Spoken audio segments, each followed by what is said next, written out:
"Romeo, drop Madam home." The driver replies, "Take the keys and do it yourself. Here are the keys and my cap. I quit this job." The woman says, "Romeo, is that how you speak to your employer?" The driver replies, "I work so hard, but I only get a salary of $100. Trump boss's driver gets $150. You're taking advantage of my innocence." The man asks, "Who is this Trump boss?" The driver says, "Your old friend. His driver is my friend. He has only been working there for 6 months, while I've worked here for years. What's the point? Either increase my salary or I'm leaving." The woman says, "Drivers aren't usually paid that much." The driver replies, "Why shouldn't I be paid more? I work very hard. Sometimes I drive you, sometimes the boss, and sometimes his friends. Even after all that work, I get such a low salary." The man says, "I provide you with a room, food, and bonuses during festivals. We'll increase your salary at Christmas."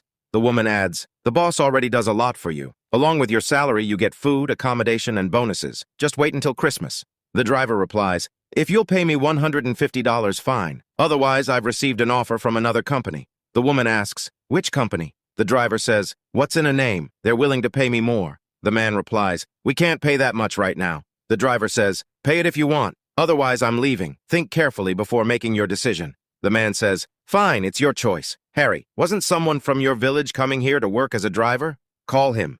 The driver says, "I've been driving for you for years. Have you ever received a complaint about me? I'm only asking for a small raise." The man replies, "A boy from his village is willing to do the job for less money. If you think you're at a loss here, you can go wherever you think is better." The driver says, "What if the new driver crashes the car? I have experience. I'm only thinking about what's best for you." The man answers, "You're asking for almost double the salary. Besides, the car is insured. If someone crashes it, it won't be a big problem. You should go to that new job." The driver says, "You'll never find a driver as skilled as me. You'll regret this." The man replies, "Why wouldn't we? If you can find another job, why can't we find another driver? And are you sure that job really exists? Nobody pays that much. I think you're lying."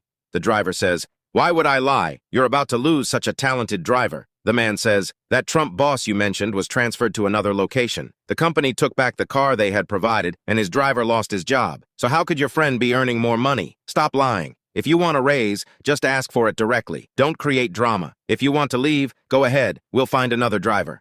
The driver says, "I was only joking. I'll drop Madame home. I got influenced by my friends. They're drivers too. They told me my salary never increases and said they use stories like this to get raises. I listened to them." The man replies, "Many people come here looking for jobs and can't find one. You have a job, but you don't value it. You take 5-6 days off every month, and we never deduct your salary. Don't create unnecessary drama. We'll increase your salary at Christmas. Now go do your work." The woman says, "If you keep listening to other people, you might lose this job too. Now go and focus on your work." Question: should we risk losing a good employer just because friends tell us we deserve